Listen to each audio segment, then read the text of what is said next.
क्या आपने कभी सोचा है कि कुछ जगहें सिर्फ दिन के लिए बनी होती हैं, जहां रात होते ही जिंदगी और मौत के बीच की दीवार पतली पड़ जाती है। नमस्कार दोस्तों, आज मैं आपको ले चल रहा हूं दार्जिलिंग के एक ऐसे गांव में जहां लोग आज भी सूरज ढलने से पहले घर के दरवाजे बंद कर लेते हैं। कहते हैं इस गांव में रात को एक औरत उल्टे पैरों से चलती है और जो भी उसकी आवाज सुन लेता है वो कभी वापस नहीं आता। कहानी की शुरुआत होती है दो दोस्तों से, रोहन और अंजलि, जो ट्रेनिंग के दौरान रास्ता भटक गए और इस गांव में पहुंच गए। गांव के एक बूढ़े ने कहा, रात होने से पहले यहाँ से निकल जाओ वरना वो तुम दोनों को ढूंढ लेगी। लेकिन रोहन उसकी बातें सुनकर हंसते हुए कहा, अरे बाबा, ये सब अंधविश्वास है। उस वक्त उन्हें क्या पता था कि वो मजाक ही उनकी आखिरी गलती बन जाएगी। अब रात के 8 बज चुके थे। हवाओं में नमी थी और पेड़ों के बीच से आती ठंडी फुसफुसाहट जैसे किसी की धीमी चीख हो। रोहन ने अंजलि से कहा, बस एक रात यहीं रुकते हैं, सुबह निकल जाएंगे। दोनों ने एक पुराना घर देखा जिसकी दीवारों पर पुराने सिंदूर के निशान और टूटी चूड़ियां पड़ी थीं।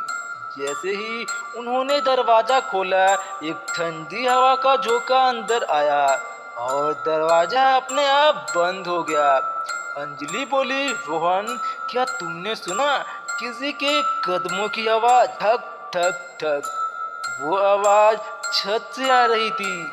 जब टॉर्च ऊपर घुमाई तो देखा एक औरत झूल रही थी और उसके पैर उल्टे थे। रोहन ने पलक झपकाई और वो गायब हो गई। मौत का असली सिलसिला यहीं से शुरू होता है। उसके ठीक अगले दिन उन्होंने एक बूढ़ी औरत से मुलाकात की और उस घर के बारे में पूछने लगे। तब उस बूढ़ी औरत ने कहा उसका नाम मंजरी था और वह इस गांव की थी। सालों पहले मंजरी पर जादू टोने का इल्जाम लगा और गांव वालों ने उसे जिंदा जला दिया।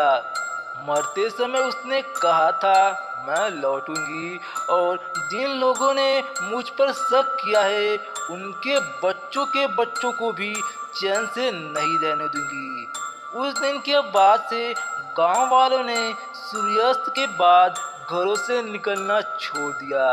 लेकिन रोहन और अंजलि को अब तक यकीन नहीं था। रात को फिर वही आवाज आई, ठक ठक ठक, और इस बार वो दरवाजे के ठीक बाहर थी। रोहन ने हिम्मत जुटाकर दरवाजा खोला और बाहर देखा तो कोई नहीं था। बस कीचड़ में उल्टे पैर के निशान दिखाई दे रहे थे जो घर के अंदर की तरफ आ रहे थे। जब रोहन पीछे मुड़कर देखा तो अंजलि गायब थी। अचानक दीवार पर परछाई दिखी। वो किसी और की नहीं बल्कि अंजलि की थी, लेकिन उसके बाल हवा में उड़ रहे थे, आंखें लाल और वो उल्टे पैर लटकी हुई थी। मंजरी की आत्मा ने उसे कब्जे में कर लिया था। रोहन ने मंत्र पढ़ने की कोशिश की, लेकिन उसकी आवाज जैसे किसी ने गले में ही दबा दी हो।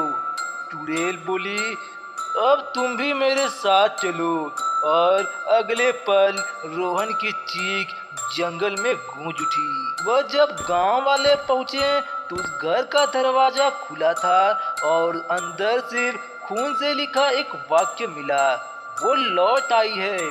अंजलि और रोहन दोनों लापता थे। कुछ हफ्तों बाद एक टूरिस्ट ने उसी रास्ते में एक नीले दुपट्टे वाली औरत को देखा जो उल्टे पैरों से चलकर धुंध में गायब हो गई। आज भी जब दार्जिलिंग में कोहरा घिरता है तो लोग कहते हैं मंजरी अब भी अपने अगले शिकार की तलाश में है, और अगर उसका नाम 3 बार ले लिया है तो अब पीछे मत देखिए। दोस्तों, कैसी लगी आपको ये दार्जिलिंग की हॉन्टेड कहानी? अपनी राय कमेंट में ज़रूर लिखें।